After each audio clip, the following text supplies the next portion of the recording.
It's Baxy's Musical Podcast. Resistance is useless!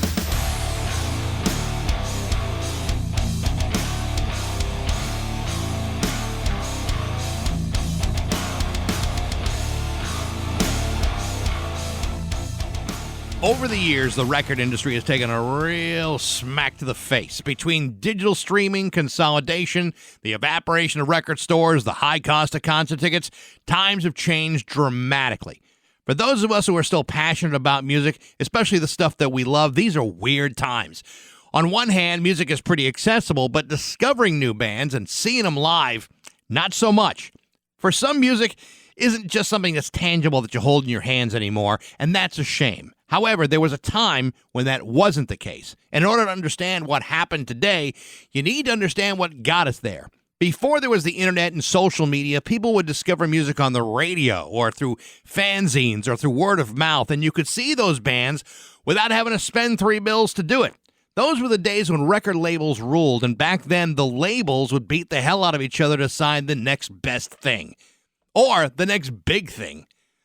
For Michael Alago, he was an enthusiastic young kid who would go on to sign some of the most important bands of all time and a fascinating A&R career with Elektra and Geffen Records that would last more than 24 years. His reputation was unmatched, having worked with such legendary acts as Metallica, The Misfits, Nina Simone, White Zombie, Cyndi Lauper, The Cro-Mags, John Lydon with Public Image Limited, and hundreds more. His story was told in a wonderful documentary in 2017 called Who the Fuck Is That Guy?, now available on Netflix. He's also got a new biography out this month called My Name is Michael Alago, breathing music, signing Metallica, and beating death. This is my conversation with the incredible Michael Alago on Baxy's Musical Podcast.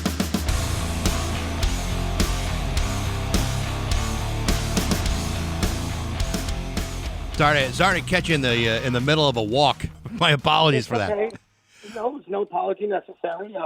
And I was taking my time because I was they typed everything so close to my schedule that I was seeing Sunday schedule at 1 p.m. And then I went down and I saw, oh, it's 11. So here we are, and it's all good. Well, you know what? Anybody can mess up a schedule with the kind of schedule you've been keeping. A book, a movie, visits to Connecticut. These are busy times for you. Correct. Thank God.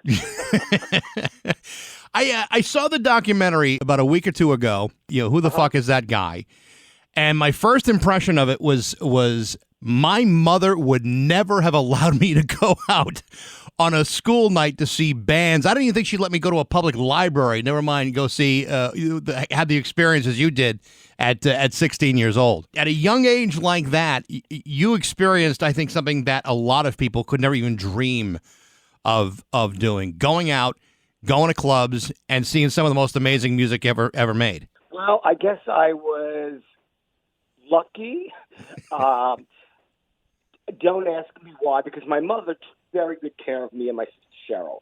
Why she allowed me to go out to all these events, I'll never know.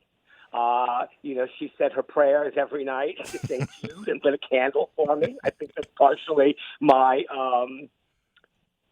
still being alive.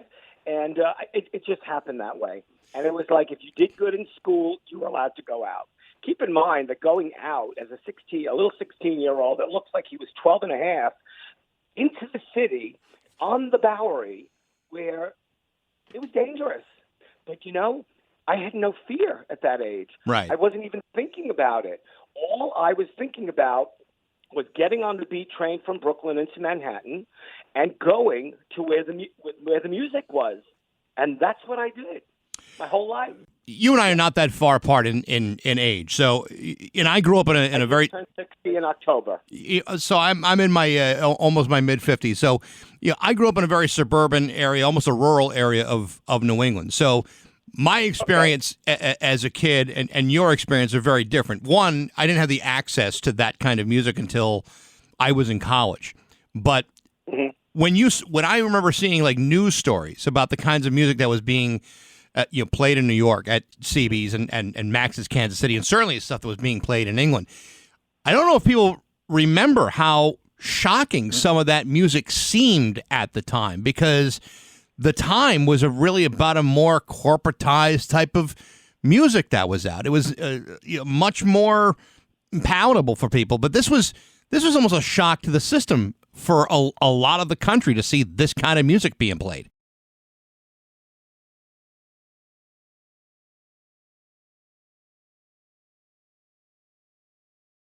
Well, keep in mind, we're talking about, let's start with, say, 1976, 1977. I was a person who listened to music from when I came out of the womb, I like to say. And all I ever thought about was music. I went to school because I had to go to school. I did well because my mom, I don't know what she would have done, but I did well in school. And I was just open to all kinds of music because I used to watch Dick Clark's American Bandstand and Don Kirshner's Midnight Special and Don Cornelius' Soul Train. And that gave me a wide variety of listening, from Aretha Franklin to David Bowie to Grand Funk Railroad. All this stuff was being played. And keeping in mind that between the TV shows and AM radio was not heavily formatted at all in the 70s. Right. So you got to hear a variety of music. And that's what opened my ears up to a wide variety of music. So at some point, going to visit my dad in Manhattan on the weekends at his job at IBM, there was a little newsstand, an international newsstand on the corner. So I found the Village Voice. The Village Voice was I don't know if it was so free back then. It might have been 50 cents or something like that. And it was a weekly newspaper that talked about music, art, theater, politics, and porn. We could leave out the politics. I loved everything else about that newspaper. And that newspaper informed more of my listening because all my friends, we found out about CBGB. And we found out about Great Gildersleeves, which was right next door on the Bowery. We found out about A7 on 7th Street and Avenue A. There was a short-lived place called On the Rocks. So all these places were popping up all at once. And Hilly Crystal, the owner of CBGB, was very smart in knowing how to bring over the British new wave of music. Right. And yes, sure, some of it was scary, but it was new music to our ears, whether it was Eddie and the Hot Rod, X-Ray Specs, The Damned, Penetration. All of these bands were coming over, and they would play with our local American bands. So all of that music was very new to everyone's ears, right, except us kids knew we wanted to hear all that stuff. We weren't really listening to anything corporate back then. Even Blondie was not corporate back then. Right. They were new. They were not so good in the beginning. Then Jimmy Destry joined the band. He helped them write incredible songs. And then look what happened to them. They became part of the corporate system, although always fantastic. It sounds like one of the smart things that Hilly Crystal did, and I think this is actually maybe the smartest decision he had, was he required that all of these bands that he was booking not play cover songs, but mostly originals. Correct. I don't think CB's was ever a place that one thought that they could do a set of cover material. Right. Right, but I think that's what made it unique and actually probably helped create that scene at the time. It's like, this is going to be music you were never going to hear anywhere else but at that place. Correct, yes. I mean, he was a smart cookie. He knew who to talk to. He knew, and he also had that innate thing in him that when Patti Smith or Television or in 1974 when the Ramones said, "Can we play here?"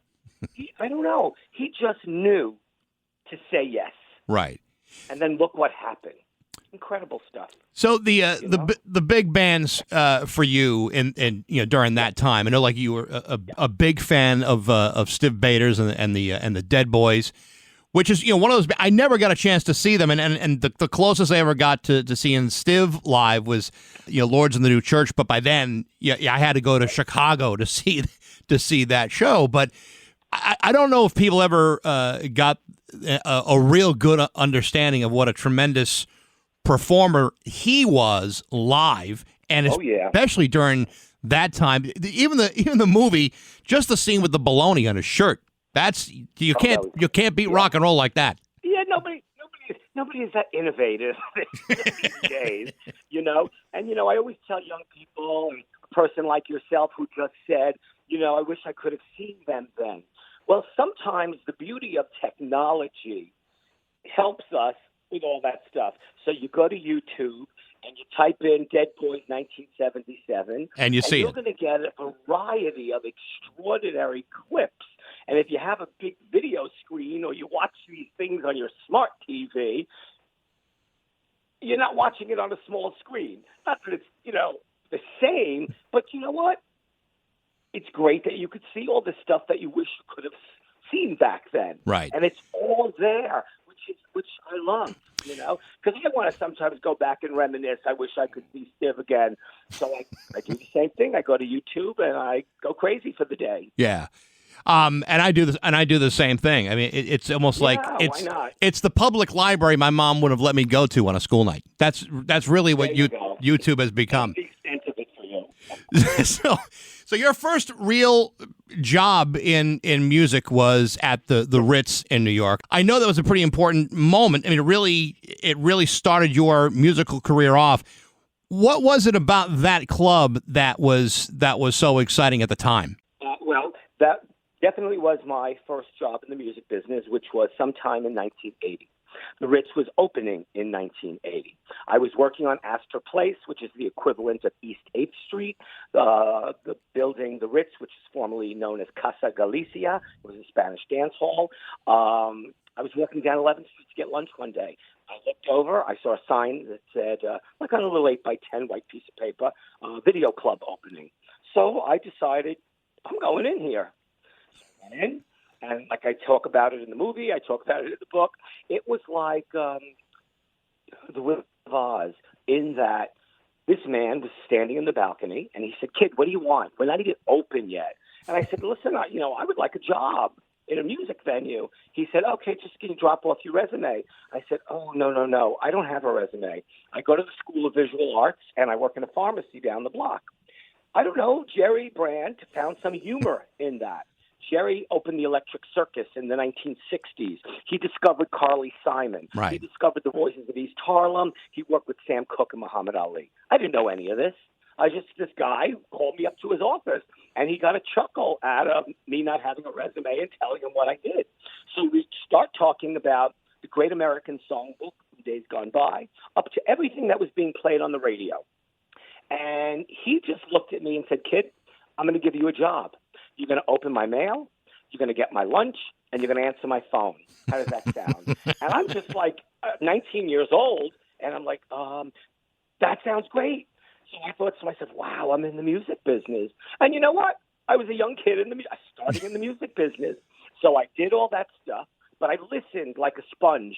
I listened to everything Jerry had to say when he was on the phone, talking to all the managers and the booking agents. Right. And, I shared like a little teeny corner of his office, and I was lucky enough to experience Jerry in all his glory.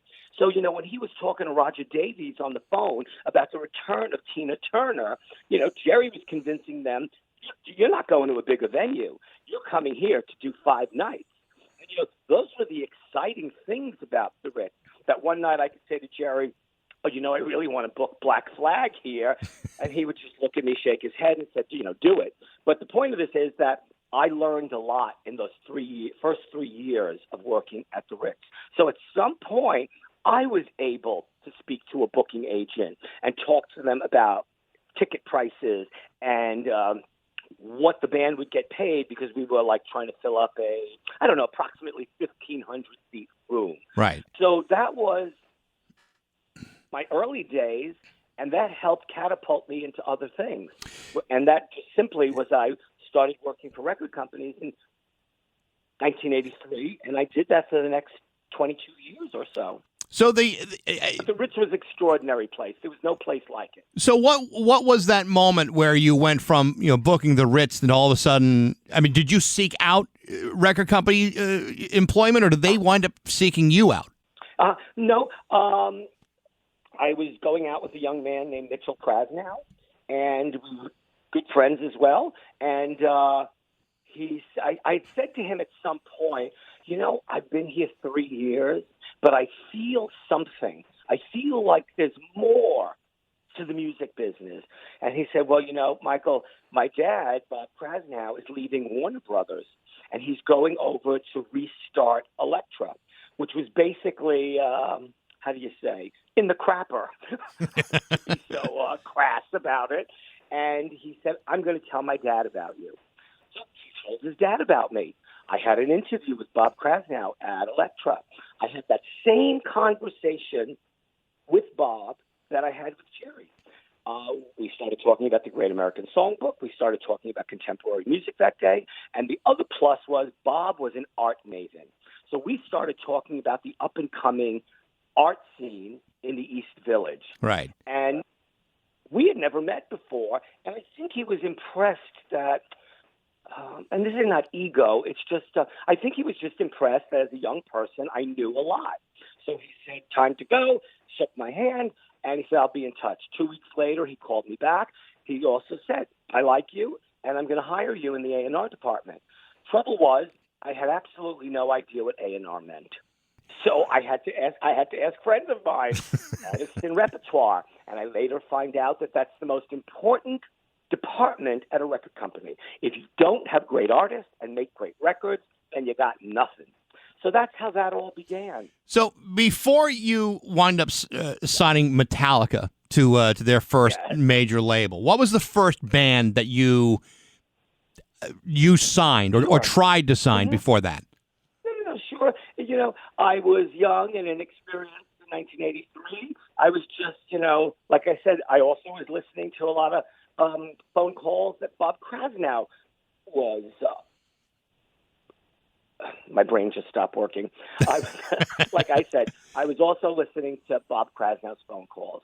That was with publishers, with managers, with lawyers, and sometimes with artists. And I learned a lot from Bob.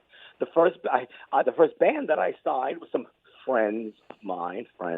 No, they were friends, but it's like, never sign your friends. It was a little band from Red Bank, New Jersey, called Shrapnel. I had Richie Cordell, who produced Tommy James and the Shandells, and a variety of other people produced their EP. Vince Ely from the Psychedelic Furs produced 2 tracks, and I think Richie produced 3 tracks.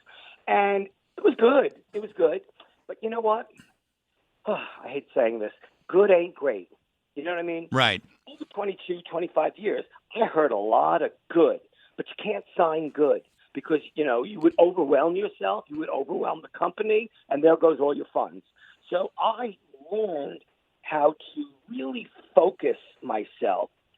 And I guess I also had this innate talent in me that I didn't really know about yet until I signed Metallica. And so anyway, I signed Shrapnel. It did okay at college radio. Bob Krasnow was not a fan. He said, Michael, I'm sorry, we have to let them go. We have, bigger fish to fry here. So unfortunately, I had to let them go. Right. And the second band that I signed was Metallica at Elektra Records in summer of 1984. So here's the thing that's really amazing because Metallica, you get a cassette.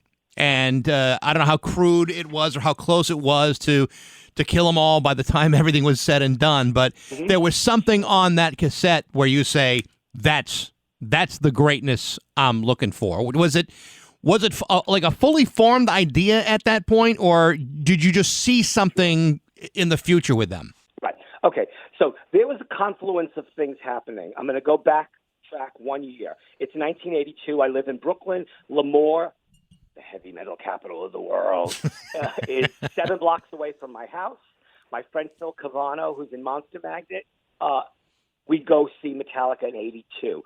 We freak out. But, they're just like, I'm not at Elektra yet. So I was thinking about them somewhere in the back of my mind to book them potentially at the Ritz. Okay. Fast forward. I get the cassette. At some point, Johnny Z from Megaforce Records calls me, and he says, I have 3 bands I want to play for you, Raven, Anthrax, and Metallica. I've heard Kill 'Em All, lost my mind. Yes, the cassette, the underground cassette that you're asking me about was crude, but these young people who must have been 20, 21 years old had a formula. They were dedicated, even at that young age, to their craft already. Even when people called them alcoholica, you know?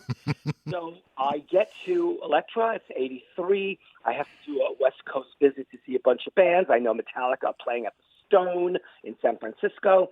I go, I lose my mind. I think James is the greatest front person I've ever seen. He has this radiant smile. He knows how to whip a crowd into a frenzy. And when it was done, I caught Lars by the backstage area, and I said, "Oh, hi, I'm Michael Alago from Elektra." And he said, "Oh, cool." I said, "You need to be on a major label." And I said, "I know you're with Megaforce. I'm not here to screw this up, but here's my business card." So I went back to New York, and I don't know, I thought about them, but I didn't act on it immediately. I was doing my everyday work, which was listening to cassettes, buying all the music publications from all over the world, cutting and pasting or cutting out all the music articles, seeing who sounded interesting. And my assistant, Tony, I had her call everybody who sounded interesting to me. So fast forward, 1984, Lars calls, and he says, "Hey, Michael, it's Lars from Metallica. Haven't heard from you, but are you still interested in us?" And I was like, "Am I still interested in you?" "Yes, I am." He said, "We're playing as part of a triple act bill at Roseland on 52nd Street. Will you come?" "Absolutely." I go to Roseland. I bring Bob Krasnow, our chairman, and Mike Bone, our head of radio promotion. And, here's another night. I lose my mind. And I thought, there is nobody that sounds like this. I never heard, and I'm a crazy music fan. Right. I never heard anything that sounded like this. I went backstage.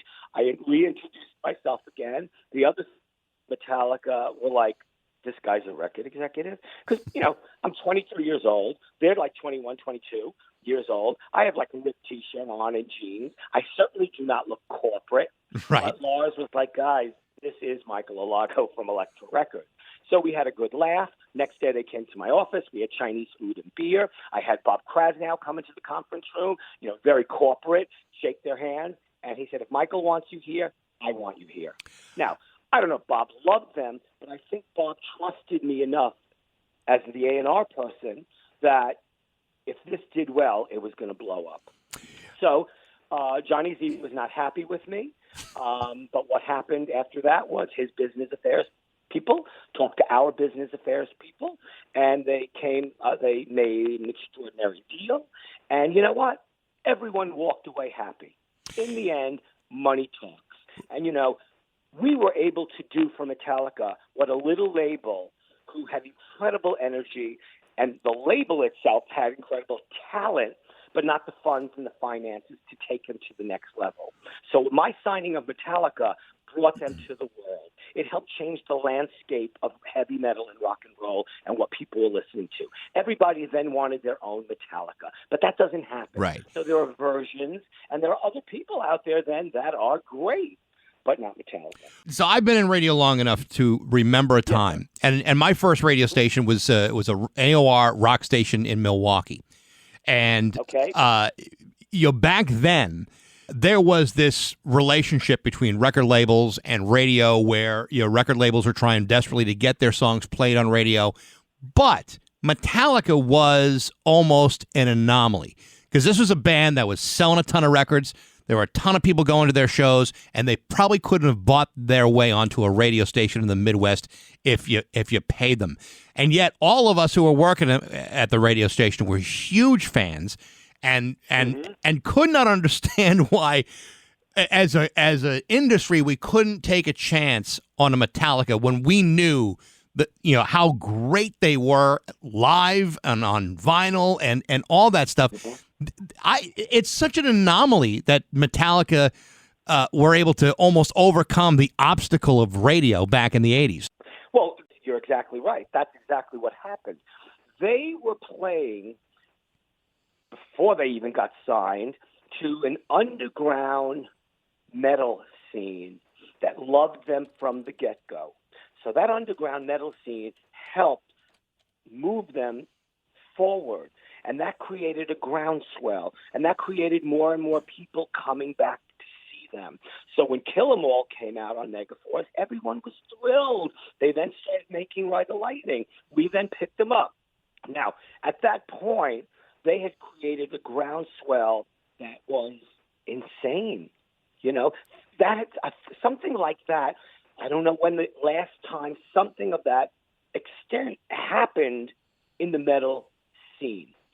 So they were just playing live everywhere and selling out venues. And then once we signed them, we gave them tour support to just go travel the world. At some point in '86, Sharon Osbourne saw them, and they opened up for the Aussie tour. Right. I believe both here and a bit abroad, but mostly here. And you know what? It was one of those things that, no arrogance about it, but they didn't need the radio because everybody was talking about Metallica. Absolutely right. And if it wasn't Metallica, it was Guns N' Roses, and everybody was trying everyone was trying to find the next Guns N' Roses, and they never really showed up. Right, but Guns N' Roses were more of a corporate rock band in the end. As sexy and sassy and hard as they they had very commercial songs. Absolutely. So hence, their radio airplay. Metallica had nothing to do with that. And when people asked us to go, do you think you could edit Creeping Death or The Bell Tolls? No, and I'm not asking the band. And if I asked the band, I'm sure they would never speak to me again, including management. So every which way, when people try to make Metallica perhaps more palatable for people or potentially the radio, we just didn't need it.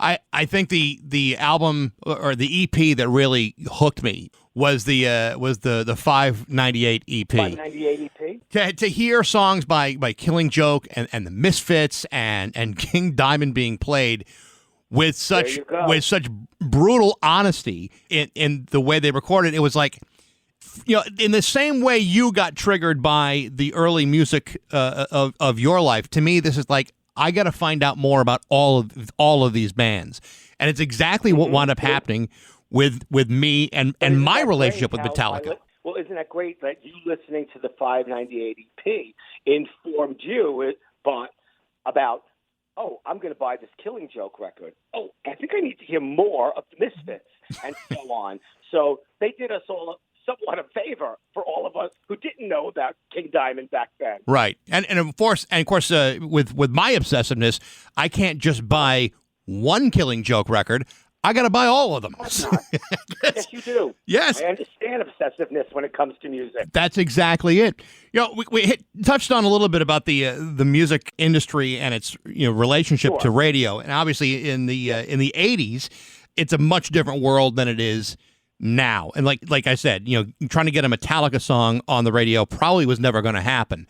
But some of the more corporatized, quote unquote, hair metal of the time, you could almost get any song on the radio with enough enticements to a program director with either a bag of weed or an 8-ball of blow. One of those two was going to get a song on the radio. You would never, or both of those things, or both of those things. Right. But that really was a big part of record promotion back in the 80s and early 90s. Absolutely. And, a lot of those, when you say hair bands, which I mostly did not listen to because I wanted all my music to be down and dirty like Motorhead. Right. Basically those hair bands were, dare I say, they were like pop bands. They may have had an edge to them, but Poison were basically a pop band with terrific pop songs that Bret Michaels wrote. Right. A lot of those bands were like that. Even Motley Crue. Are they hard rock? Are they heavy metal? Are they a pop band? I think they're all of that. Those type of bands needed the radio. They were not creating this underground scene. If these bands were not being played they would live and die by getting played or not getting played on the radio. Because what was there, what were they doing but playing on the Sunset Strip? How far could that go? But then a major label picks you up, you make a great record, and you get on the radio. But if it wasn't for radio, thank God, for those type bands, ouch. Yeah. What would have happened? But then, there were people like Megadeth who came out after Metallica, and then Slayer, and then this German band that used to come over here a lot called Creator. And none of those bands thought about the radio. That was just not their thing. So we would all get Kerrang! Magazine and Bloody Knuckles from Canada, right, Terrorizer, and all of these newspapers and magazines that informed us of the newer style of artists that were up and coming. And they were hard, they were dirty, they were no nonsense, and we loved them. You had that certainly was my thing. Right. Well, and it was my thing too. I mean, my taste is pretty broad, and I think a lot of people feel that way, and it sometimes goes beyond just about or goes beyond a playlist at a radio station or whatever. But one of the things I know you've had a great relationship with all the guys from Metallica. It still goes on today, but quite a while ago, Lars Ulrich comes out and starts to talk about Napster and talk about the devaluing of music by downloads and digital. And he caught a lot of backlash for that. But the fact of the matter is, he was absolutely right that it has changed the way artists make money and how they get paid and what is the value of their art. How do you see the music industry being damaged by digital platforms? Okay, so back then when Lars brought up Napster, it was early days of things changing about how people bought their music. I totally agreed with what Lars was saying. Listen, if you're downloading, file sharing, basically stealing, that's a big thing because these artists, no matter who the artist is, have just gone into the studio, paid a producer, paid an engineer, paid themselves perhaps if there was money left over from the budget, and then putting records out. Well, when are they going to make money? I mean, this was serious, the downloading and the file sharing. So I think Lars was absolutely correct. Fast forward, I stopped working at record companies in about 2004, 2005. I saw that everything was different. I saw that the internet was taking over and people weren't buying records like they used to. So nowadays we have Spotify, we have Pandora. I'm sure there's multi places for people to go and listen to music these days. But people don't buy records like they used to at all. Right. It's about streaming. And one would, I always stood up for the artist at any of my corporate jobs, which always got me into trouble, which I never cared about. I was always, it's always the artist that gets paid last anyway. Right. After everybody spent their money on them, okay, well, we have some money for you now. So places, one would just hope that in these platforms that we are discussing, that artists would get a fair amount of money. But there's still arguments about stuff like that. I remember when Apple Music started not too long ago, and they were telling everybody the first 90 days were free. Well, Taylor Swift pulled her record off of that faster than you could imagine. I'm sure, and this is just my opinion, that she got a lot of flack for that. But you know what? She didn't want her record being given out for free when she knew she could sell millions of that record. So if they wanted her record after that 90 days, they could have it. Yeah. So I think that's what wound up happening. But you know what? Right on for somebody like her who took a stand just so people know we don't give away music for free. Nothing is free. And we've worked hard to get that record out to the public, so it's not free. Do you remember back when U2 released a record that everybody got if they were on iTunes? They got it whether they wanted it or they didn't. Oh, yes. That was in the middle or later career. That's right. It just popped up somewhere. And I think there was probably more backlash for people getting music that they didn't want rather than seeking out stuff that they desired. I think, for them, I don't think that worked for anybody. To give away free music against your will it was a very strange decision on their part. Well, and it also sets a very strange precedent. And I think it was almost, dare I say, a bit arrogant on their part, thinking that when you opened up iTunes and that was like the first thing that popped up, that you wanted that anyway. I certainly didn't want it. But for me, I just said, okay, that's nice. Next. Let me go to let me instigate and search something that I know I might want to hear. Right. So I'm. What I didn't tell you is that I watched the movie, but I watched it with my kids. And one of the things that I've done. Well, that's a little racy. Well, yeah, they're teenagers. They're okay. They can get past it. Continue. But one of the things that I've always done is I've always tried to expose my kids to as much music as possible, and it's really satisfying when you see your own kids kind of absorbing that same passion for music, and all three of my kids do it. So I put I put the documentary on, and they've heard the Misfits, they've heard Metallica. My 18-year-old daughter perks up this is amazing. I think her ears perk up the moment she heard that you had signed Nina Simone. My 18-year-old daughter loves. Please tell your 18-year-old daughter I love and admire her. She'll be delighted to hear that. But what's even funnier What's is her first name? Liza. Her first name is Liza. Hey, Liza. Liza, love you. You have good taste. Call me anytime. She's got great taste. The funny part about it is, for all the times I've tried to expose my kids to music, Liza's the one that re-exposed me to Nina Simone. So isn't that wonderful? It comes full circle. It's unbelievable. Well, for me, I'd heard Nina Simone at a very early age. My Aunt Jenny would play like Johnny Mathis and Isaac Hayes and Nina Simone. And when I heard that voice at 12, 13 years old, I don't know if I knew the word androgynous back then, but it has strange, heavy, dark feeling to it. Years and years later, I did sign Nina. I was friends with her the last 18 years of her life. And for me, Nina Simone was the greatest artist that ever walked the planet. Like when people say, okay, you're going to be stuck on a desert island, what are your 5 albums? My 5 albums would probably be all Nina Simone records. Yeah. She was brilliant.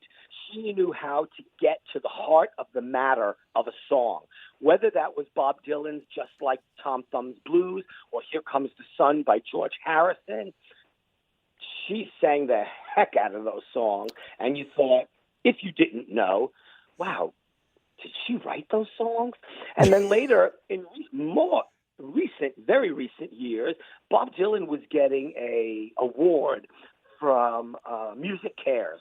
Okay. And he brought up Nina Simone, saying that he used to see her around the West Village when she played the Village Gate, and he was honored that she would even cover his material. Yeah. Now, I paraphrased that a bit, but that's how heavy it was that somebody like, come on, Bob Dylan. He loved Nina Simone.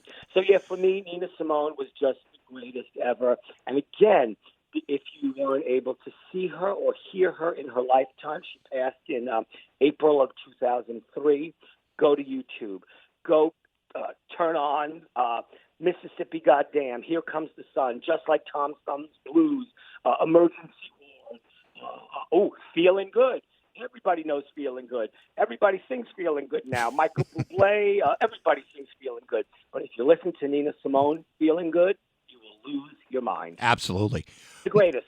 The name of the book is I Am Michael Alago, Breathing Music, Signing Metallica, Beating Death. The name of the film is Who the Fuck Is That Guy? Which is a wonderful documentary. Thank you so much. Yep. Michael, I appreciate you coming on today. My daughter her head's going to explode talking about Nina Simone. Well, I'm on Facebook every day, and I'm on Instagram every day under Michael Anthony Alago. And when people want to talk to me about Nina Simone, we could go on forever. Wonderful. So Mike, thank you very much for having me today. I totally appreciate it. Nice to talk to you, Michael. Thank you. Have a great day. You bet. And there you go. That's it. That was kind of fun, huh? The good news is I enjoyed the hell out of that. The bad news is the damn coronavirus forced the cancellation of Michael Alago's appearance at the Mark Twain House in Hartford. If that gets rescheduled, I'll let you know.